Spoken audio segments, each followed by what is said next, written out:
శ్రోతలకు నమస్కారం. ఈ మా ఆనంద జీవితం అను కార్యక్రమంనకు స్వాగతం.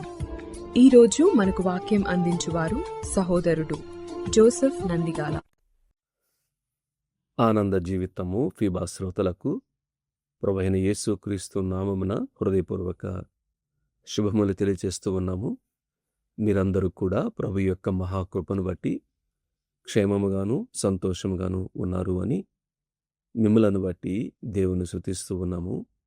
మీ కొరకు ప్రార్థన చేస్తూ ఉన్నాం. మనము బైబిల్ గ్రంథము నుండి కీర్తనల గ్రంథాల్లో ధన్యులు అని వ్రాయబడిన కీర్తనలను మనము ధ్యానం చేస్తూ ఉన్నాము. గత వారములో 40వ కీర్తన నుండి యెహోవాను నమ్ముకునివాడు ధన్యుడు అని ఆలోచన చేశాం. ఈరోజు కీర్తనలు 41వ కీర్తన మొదటి 3 వచనాలు చదువుతున్నాను. కీర్తనలు 41వ కీర్తన మొదటి 3 వచనాలు. బీదలను కటాక్షించువాడు ధన్యుడు, ఆపత్కాలమందు యెహోవా వానిని తప్పించును, యెహోవా వానిని కాపాడి బ్రతికించును, భూమి మీద వాడు ధన్యుడగును. వాని శత్రువుల ఇచ్చకు నీవు వానిని అప్పగింపవు, రోగశయ్య మీద యెహోవా వానిని ఆదరించును, రోగము కలుగగా నీవే వానిని స్వస్థపరచుదువు. చదవబడిన వాక్య భాగాన్ని దేవుడు దీవించి ఆస్వాదించునుగాక. ప్రియులారా, ఈ కీర్తన దావీదు వ్రాశాడు. తన అనుభవంలో నుండి ఎవరు ధన్యులు అని స్పష్టంగా రాస్తూ ఉన్నాడు. బీదలను కటాక్షించువాడు ధన్యుడు అనే మాట ఇక్కడ చాలా స్పష్టంగా రాశాడు. ఇది దావీదు గారికే మాత్రమే కాదు, ఇది సార్వత్రిక సత్యం, బైబిల్ సత్యం, ఇది వాక్య సత్యము, దేవుని యొక్క విధానము, దేవుని యొక్క కోరిక.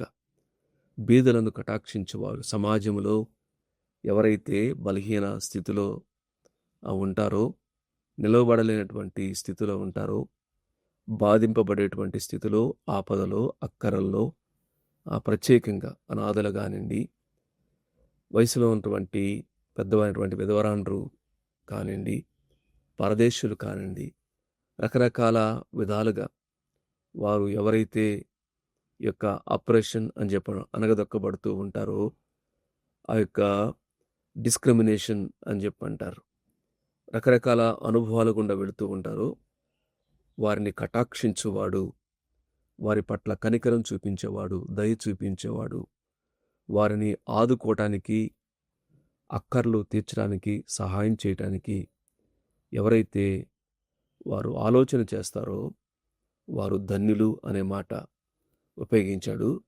ప్రియులారా, ఈ సమయంలో దావీదు కూడా అటువంటి బేదలను కటాక్షించినట్లుగా తను అరణ్యమ అనుభవంలో ఉన్నప్పటికీ తానే ఎన్నో ఆపదలు, ఇబ్బందులు, ఒక స్టెబిలిటీ, స్థిరత లేకుండా అరణ్యంలో తిరుగుతున్న పరిస్థితుల్లో కూడా అనేక మంది అప్పులు ఉన్నవారు, ఆయా బాధల్లో ఉన్నటువంటి వారు ఆయన దగ్గరికి వచ్చినప్పుడు దావీదు వారిని త్రోసివేయకుండా వారిని చేర్చుకొనెను అన్నాడు.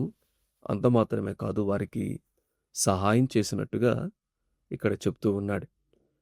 ఎవరైతే ఆ విధంగా, ఏమిటి వారి ధన్యత, వారు ఏ విధంగా ధన్యులు? బేదలను కటాక్షిస్తున్నారు కాబట్టి, బేదల పట్ల దయ చూపించారు కాబట్టి వారు ధన్యులు అంటున్నాడు.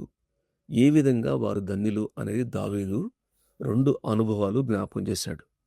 ఒకటి, ఆపత్కాలమందు యెహోవా వాన్ని తప్పించును అన్నాడు. ఏమిటి ఆపత్కాలములు అంటే, దావీదు తన అనుభవంలో 2 ఆపత్కాలములు జ్ఞాపకం చేశాడు. ఒకటి, రోగశయ్య మీద అన్నాడు, రోగము కలుగగా అన్నాడు. శరీర సంబంధమైనటువంటి బలహీనత, ఏమీ పైకి లేవలేనటువంటి, లేకపోతే బాగు పడలేనటువంటి, ఇక్కడ ఉంది కదా ఒక మాట 8వ వచనంలో, కుదరని రోగము వానికి సంభవించి ఉన్నది అన్నాడు. అంటే బాగు చేయలేని, కుదరని, పడక మీదే ఉండిపోయేటువంటి, దీర్ఘకాల రోగములతో బాధపడేటువంటి, లేతే అనుకొనకుండా సడన్గా హఠాత్తుగా వచ్చేటువంటి రోగ పరిస్థితులు. ఒకటి ఆపత్కాల అనుభవాన్ని ఇక్కడ జ్ఞాపం చేస్తున్నాడు. 3వ చరణంలో రోగశయ్య మీద యెహోవా వానిని ఆదరించును, రోగము కలుగగా నీవు వానిని స్వస్థపరచుదువు అన్నాడు. అలానే 8వ వచనంలో కుదరని రోగం ఉన్న పరిస్థితుల్లో కూడా దేవుడు ఆదరిస్తాడు, దేవుడు స్వస్థపరుస్తాడు. శరీర సంబంధమైనటువంటి అనారోగ్యము, అస్వస్థత, దీర్ఘకాల రోగ పరిస్థితులు, వేరే వారి మీద ఆధారపడేటువంటి పరిస్థితులు, తమ సొంతంగా పనులు చేసుకునేటువంటి పరిస్థితులు, ఎంతో ఇబ్బందికరమైనటువంటి ఇటువంటి కాలములలో దేవుడు వారిని ఆదరిస్తాడు, దేవుడు వారిని స్వస్థపరుస్తాడు. అది వారి ధన్యత అని ఒక అనుభవాన్ని జ్ఞాపం చేశాడు.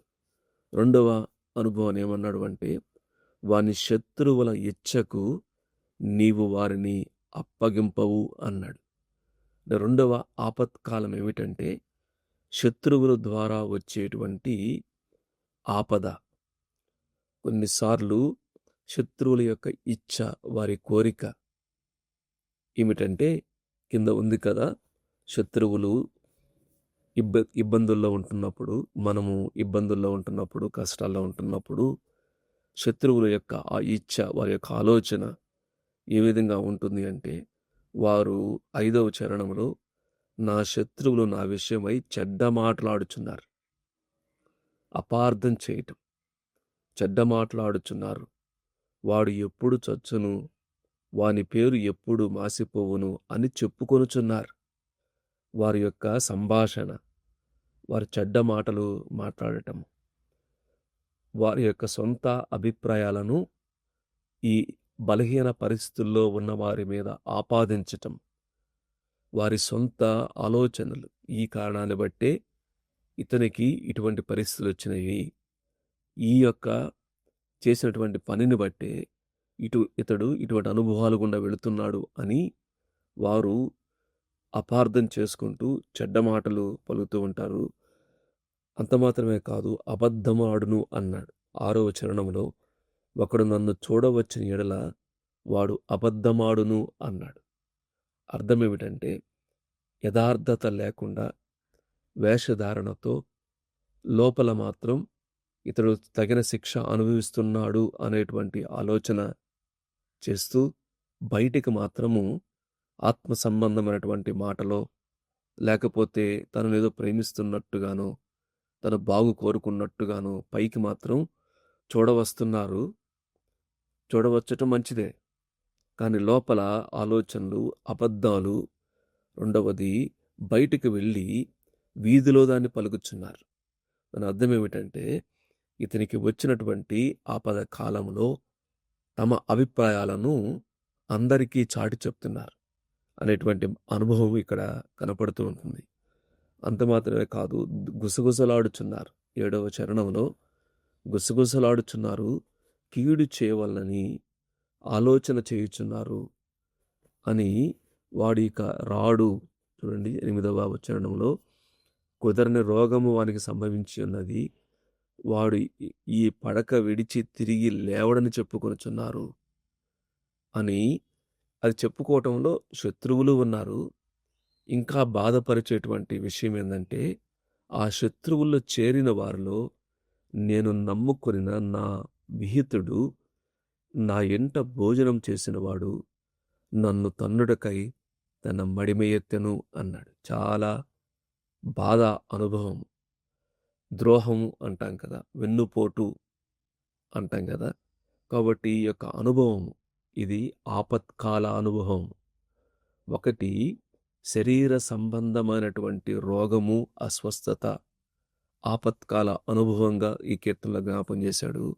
2, శత్రువులు ఏ విధంగా తను కష్టాలు గుండా వెళుతున్నప్పుడు వారి యొక్క ఇచ్చ, వారి ఆలోచన, వారి యొక్క గుసగుసలు, వారి యొక్క అభిప్రాయములు, ఏ విధంగా ఉన్నవో కూడా ఇక్కడ దావీదు మహారాజు జ్ఞాపకం చేశాడు. ప్రియులారా, సాధారణంగా ఈ 2 అనుభవాల గుండా తప్పనిసరిగా మనందరము వెళ్ళవలసి వస్తుందండి. బాధ, అది శారీరకంగా గాని, మానసికంగా ఉన్నటువంటి బాధ, శత్రువులు గాని, స్నేహితులు చేసేటువంటి ద్రోహము, ఇటువంటి అనుభవాల గుండా దావీదు వెళుతున్నప్పుడు ఎంతో నలిగిపోయి ఉంటాడు. ఎంతో బాధపడి ఉంటాడు. నిస్సహాయ స్థితిలో ఉండవచ్చు. అటువంటి అనుభవాల గుండా కూడా దావీదు గారు చేసినటువంటి 3 పనులు ఇక్కడ మనకు కనపడతాయి చూడండి. ఒకటి, ఆయన చేసిన పనేమిటంటే 4వ చరణంలో, యెహోవా నీ దృష్టి ఎదుట నేను పాపం చేసి ఉన్నాను, నన్ను కరుణింపుము, నా ప్రాణమును స్వస్థపరచుము అని మనవి చేసి ఉన్నాను. అంటే ప్రార్థన చేశాడు. ఆ ప్రార్థనలో పశ్చాత్తాపము కూడిన ప్రార్థన, విడుదలకై, స్వస్థతకై చేసినటువంటి ప్రార్థన. అంటే ప్రియులారా, మనము తప్పనిసరిగా బేదలను కటాక్షించువాడు ధన్యుడు. మనము బాగున్న సమయంలో ఏదైతే దేవుని యొక్క కృపను బట్టి, కరుణను బట్టి చేసినటువంటి సహాయాన్ని దేవుడు మరచిపోడు. మనకు ఏమిటా ధన్యత? ఒకటి, శరీర సంబంధమైనటువంటి వాటిలో దేవుడు ఆదరిస్తాడు, ధైర్యపరుస్తాడు, స్వస్థపరుస్తాడు. శత్రువుల యొక్క ఇచ్చ నుండి కూడా దేవుడు కాపాడుతాడు, అప్పగించడు వారికి అని అన్నాడు. అయితే మనం చేయవలసినటువంటి పనులు ఇక్కడ 3 విషయాలు. ఒకటి, ఒక్కొక్కసారి పరీక్షించుకోవడం మంచిది. పరీక్షతో కూడినటువంటి ప్రార్థన, పశ్చాత్తాపంతో కూడినటువంటి ప్రార్థన, దేవుని వైపు చూసేటువంటి ప్రార్థన. దాన్ని వారు సణుగుతున్నారు కాబట్టి నేను కూడా సణుగుతాను, వారు గుసగుసలాడుతున్నారు కాబట్టి నేను కూడా గుసగుసలాడతాను, నేను వారికి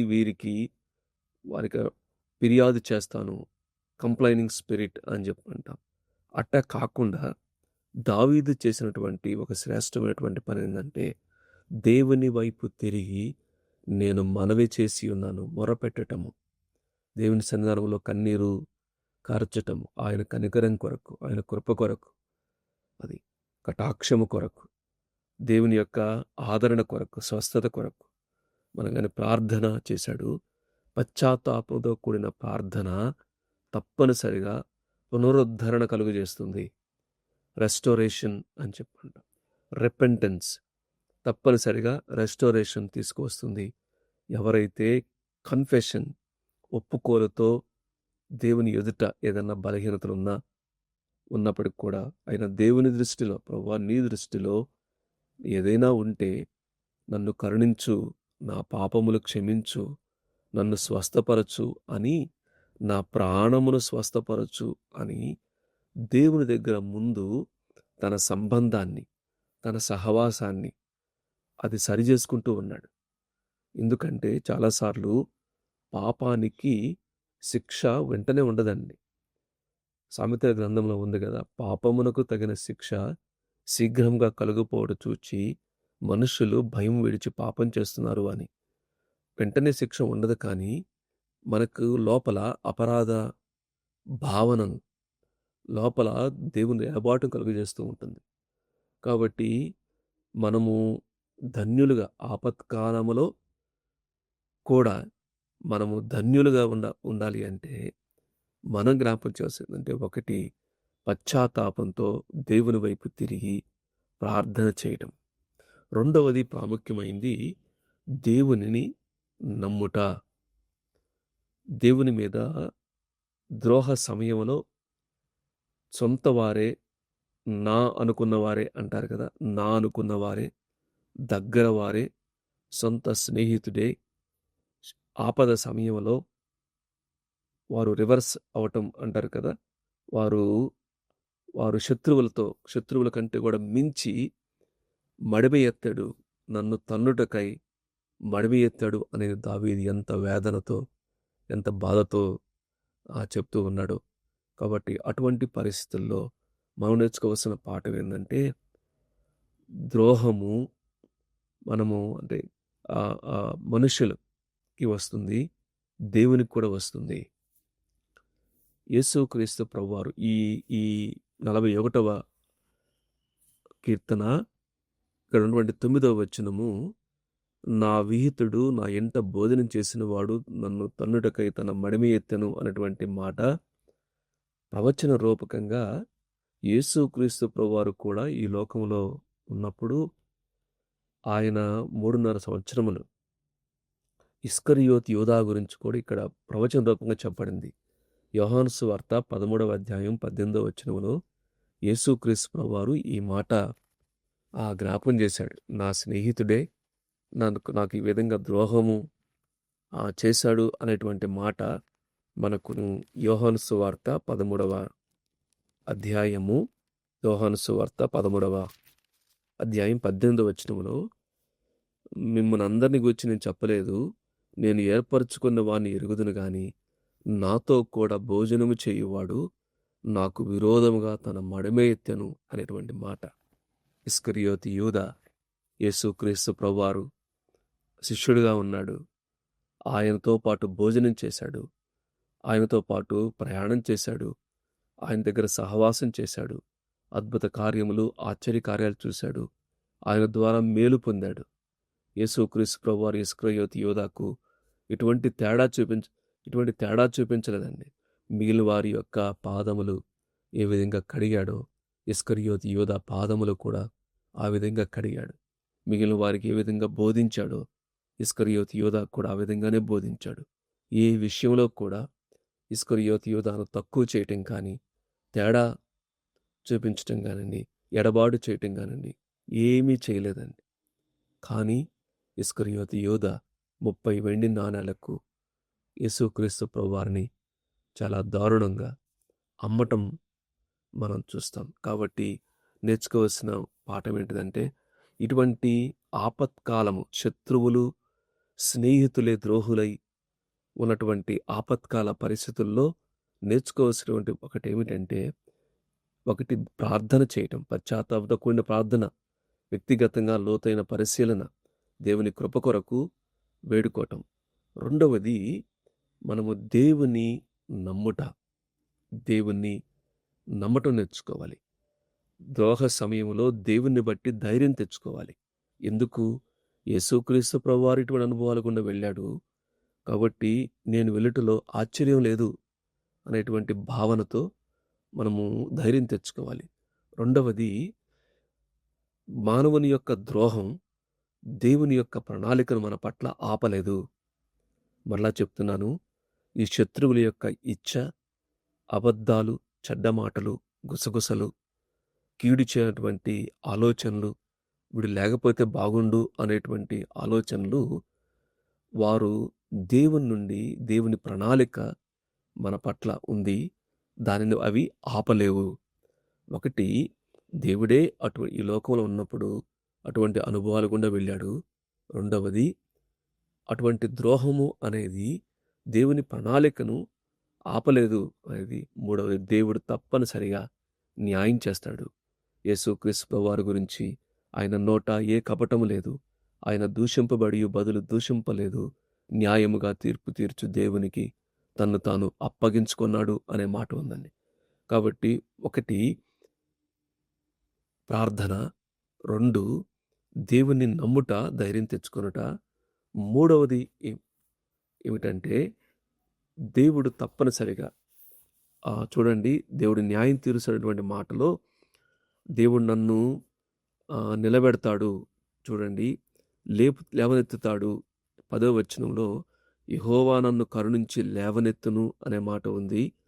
అలానే ఉద్ధరిస్తాడు అనే మాట ఉంది. 12వ వచనంలో నీ సన్నిధిని నిత్యము నిలువబెట్టుదువు అనే మాట. దాని అర్థం ఏంటంటే, దేవుడు తప్పనిసరిగా తన ప్రణాళిక నెరవేరుస్తాడు. కాబట్టి దేవుని నమ్ముట, దేవుని బట్టి ధైర్యం తెచ్చుకొనుట, ఆయన వాగ్దానాలు, ఆయన నిబంధన, ఆయన కృప అవన్నీ కూడా మన పట్ల ఉన్నవి. కాబట్టి దేవుని నమ్ముట, ధైర్యం తెచ్చుకొనుట, తద్వారా మనము దేవుడు వలన ధన్యులుగా, భూమి మీద వాడు ధన్యుడగును అనే మాట ఉంది.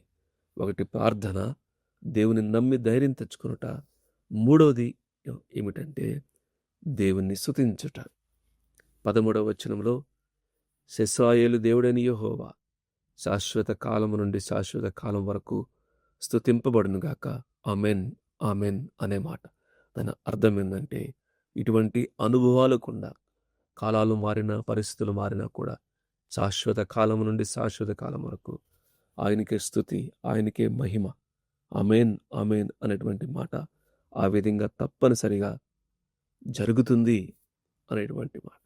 కాబట్టి దేవుని వైపు తన భవిష్యత్తును దేవునికి అప్పజెప్పుకుంటూ దేవుని స్తుతించేటువంటి అనుభవము ఇక్కడ మనము చూస్తూ ఉన్నాము. ప్రియులారా, ఈ యొక్క 41వ కీర్తనలో మనకు చాలా దావీదు యొక్క అనుభవము మనకు చక్కని ఆదరణను, ధైర్యాన్ని ఇస్తుంది. బీదలను కటాక్షించువాడు ధన్యుడు, భూమి మీద వాడు ధన్యుడవుతాడు. ఎందుకంటే ఆపత్కాలంలో దేవుడు వాణ్ణి తప్పిస్తాడు, బ్రతికిస్తాడు. ఏమిటి ఆపత్కాలాలు? శరీర సంబంధమైనటువంటి అస్వస్థత, శత్రువులు ద్వారా వచ్చేటువంటి బాధ, ఈ రెండింటి నుంచి కూడా దేవుడు విడిపిస్తాడు, ధన్యులుగా చేస్తాడు. మనమేం చేయాలి అంటే, ఒకటి పశ్చాత్తాపంతో కూడిన ప్రార్థన, రెండవది దేవుని నమ్మి ధైర్యం తెచ్చుకునుట, మూడవది దేవుని స్తుతించుట. కాబట్టి ఈ సమయంలో ఇంకా ఎవరైనా ఇటువంటి అనుభవంలో ఉంటే, ప్రభువుని నమ్మకపోతే, యేసుక్రీస్తు ప్రభువారు నీ కొరకు ఇటువంటి అనుభవాలు అనుభవించి తన ప్రాణాన్ని పెట్టాడు కాబట్టి ప్రభువుని నమ్ముట, నమ్మిన వారు మీరు ధన్యులు. కాబట్టి బేదలను కటాక్షిద్దాం, వారి ఆపదల్లో, అక్కరల్లో వారిని ఆదుకుందాం. మనకు చేతనటువంటి సహాయం మనం చేద్దాం. ఎందుకంటే వారి పట్ల దేవుడు, అది దేవుని యొక్క ఆశ, దేవుని యొక్క ఆజ్ఞ, దేవుని యొక్క విధానం అది. వారు కానీ మొరపెడితే, వారిని బాధ పెట్టినా, వారి అక్కర్లో వారు దేవునికి మొరపెడితే దేవుడు మనల్ని అడుగుతాడు అనేటువంటి విషయాన్ని కూడా అది మనము జ్ఞాపకం చేసుకొని ఎల్లప్పుడూ పరిస్థితులు ఏమైనప్పటికీ కూడా బేదలను కటాక్షిస్తూ ధన్యులుగా ఉండటానికి పరిశుద్ధాత్మ దేవుడు సహాయం చేయనుగాక. దేవుడి వాక్య భాగాన్ని దీవించి ఆస్వాదించునుగాక.